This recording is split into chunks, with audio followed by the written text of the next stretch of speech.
Distractions.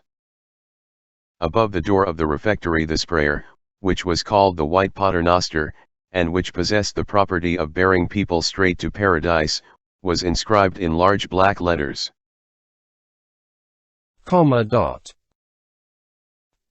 Little white paternoster, which God made, which God said, which God placed in paradise. In the evening, when I went to bed, I found 3 angels sitting on my bed, 1 at the foot, 2 at the head, the good Virgin Mary in the middle, who told me to lie down without hesitation. The good God is my Father, the good Virgin is my mother, the 3 apostles are my brothers, the 3 virgins are my sisters. The shirt in which God was born envelopes my body. St. Margaret's cross is written on my breast. Madame the Virgin was walking through the meadows, weeping for God, when she met M. Saint John. Monsieur Saint John, whence come you? I come from Avenue Salus. You have not seen the good God. Where is he? He is on the tree of the cross, his feet hanging, his hands nailed, a little cap of white thorns on his head. Whoever shall say this thrice at eventide, thrice in the morning, shall win paradise at the last. In 1827 this characteristic orison had disappeared from the wall under a triple coating of daubing paint. At the present time it is finally disappearing from the memories of several who were young girls then, and who are old women now. A large crucifix fastened to the wall completed the decoration of this refectory, whose only door, as we think we have mentioned, opened on the garden. 2 narrow tables, each flanked by 2 wooden benches, formed 2 long parallel lines from one end to the other of the refectory. The walls were white, the tables were black. These 2 mourning colors constitute the only variety in convents. The meals were plain, and the food of the children themselves severe. A single dish of meat and vegetables combined, or saltfish, such was their luxury. This meager fare, which was reserved for the pupils alone, was, nevertheless, an exception.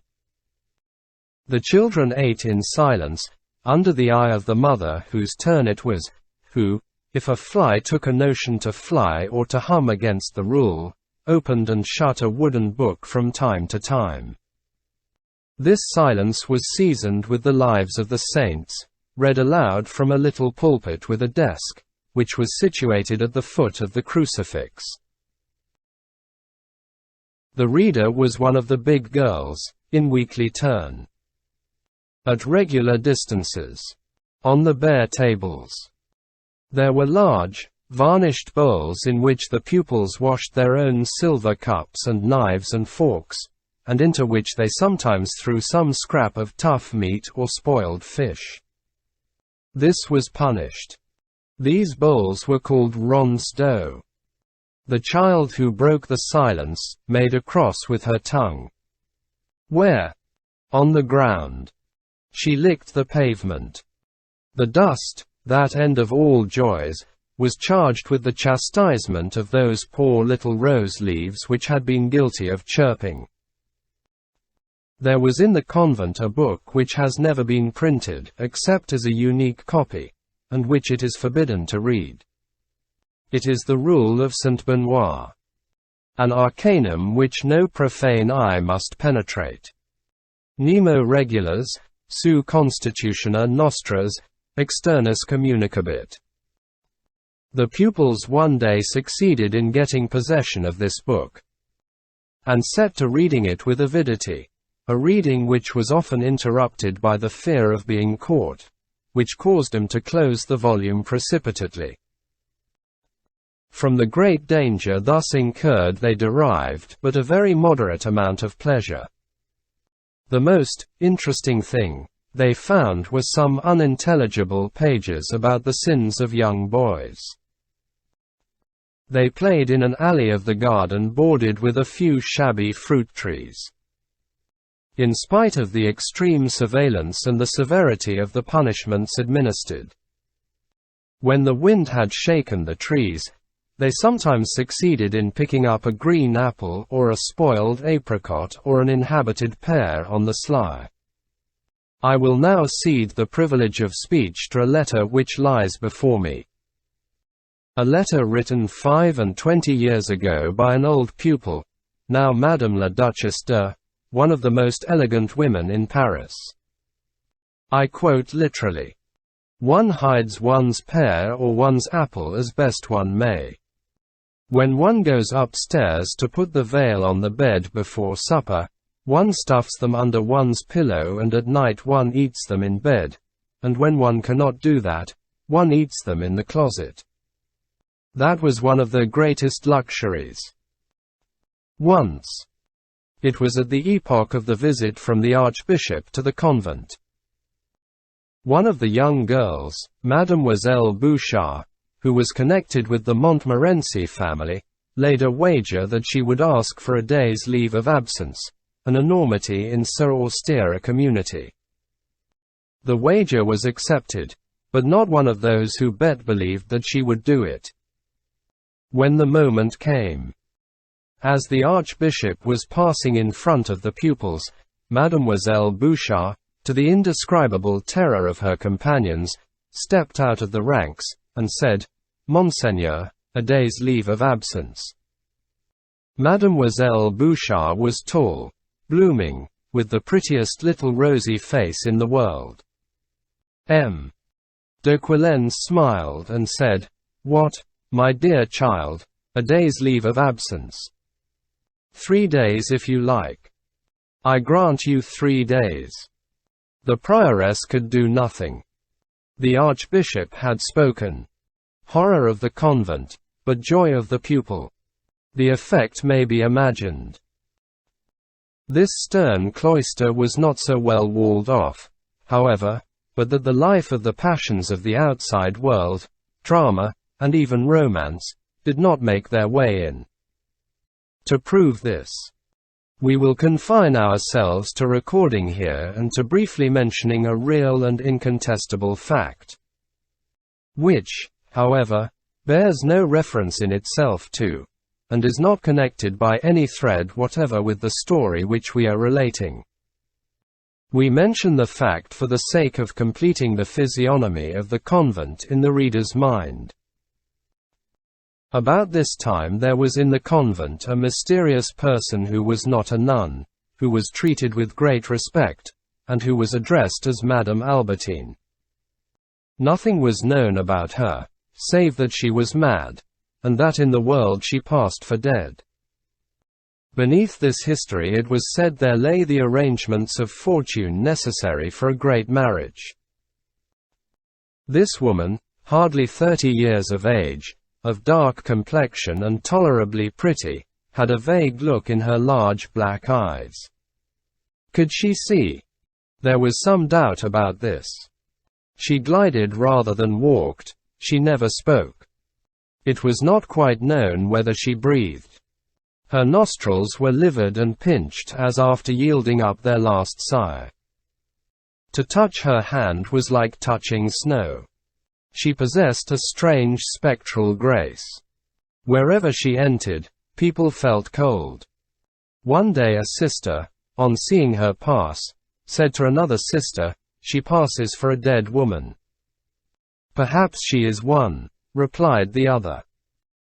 100 tales were told of Madame Albertine. This arose from the eternal curiosity of the pupils. In the chapel there was a gallery called l'Œil de Bœuf. It was in this gallery, which had only a circular bay, an œil de bœuf, that Madame Albertine listened to the officers. She always occupied it alone because this gallery, being on the level of the first story, the preacher or the officiating priest could be seen, which was interdicted to the nuns. One day the pulpit was occupied by a young priest of high rank, M. Le Duc de Rohan, peer of France, officer of the Red Musketeers in 1815 when he was Prince de Leon, and who died afterward, in 1830, as Cardinal and Archbishop of Besançon. It was the first time that M. de Rohan had preached at the petit-picpus convent. Madame Albertine usually preserved perfect calmness and complete immobility during the sermons and services. That day, as soon as she caught sight of M. de Rohan, she half rose, and said, in a loud voice, amid the silence of the chapel, "Ah! Auguste!" The whole community turned their heads in amazement.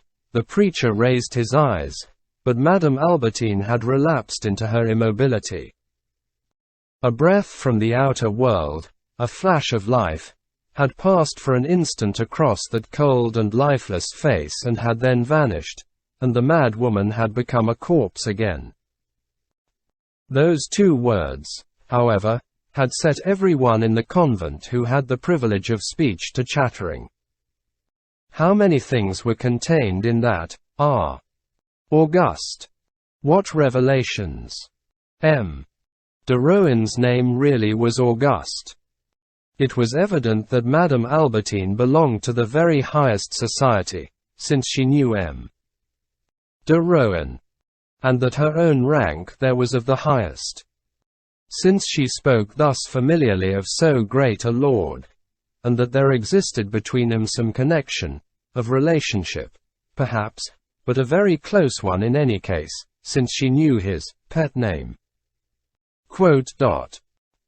Two very severe duchesses, Mesdames de Choiseul and de Saint, often visited the community, whither they penetrated, no doubt, in virtue of the privilege magnates Mulieres, and caused great consternation in the boarding school.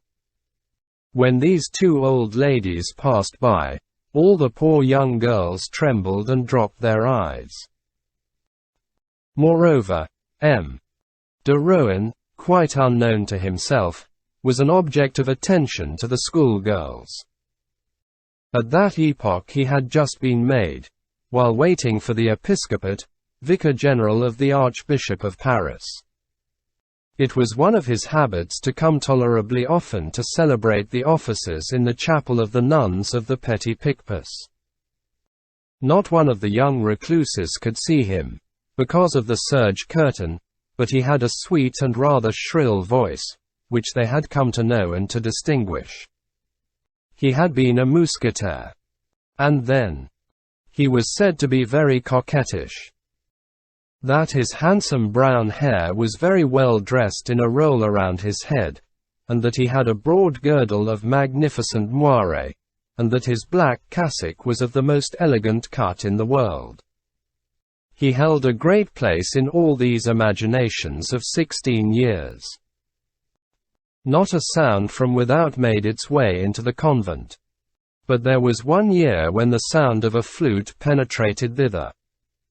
This was an event, and the girls who were at school there at the time still recall it. It was a flute which was played in the neighborhood. This flute always played the same air, an air which is very far away nowadays, Misérables, come rain o'er my soul, and it was heard 2 or 3 times a day. The young girls passed hours in listening to it, the vocal mothers were upset by it, brains were busy, punishments descended in showers. This lasted for several months. The girls were all more or less in love with the unknown musician. Each one dreamed that she was Zetalbe. The sound of the flute proceeded from the direction of the Rue Droit Mur. And they would have given anything, compromised everything, attempted anything for the sake of seeing, of catching a glance, if only for a second, of the young man who played that flute so deliciously, and who, no doubt, played on all these souls at the same time. There were some who made their escape by a back door, and ascended to the 3rd story on the Rue Droit Mur side, in order to attempt to catch a glimpse through the gaps. Impossible. One even went so far as to thrust her arm through the grating, and to wave her white handkerchief. 2 was still bolder. They found means to climb on a roof, and risked their lives there, and succeeded at last in seeing the young man. He was an old émigré gentleman, blind and penniless, who was playing his flute in his attic, in order to pass the time.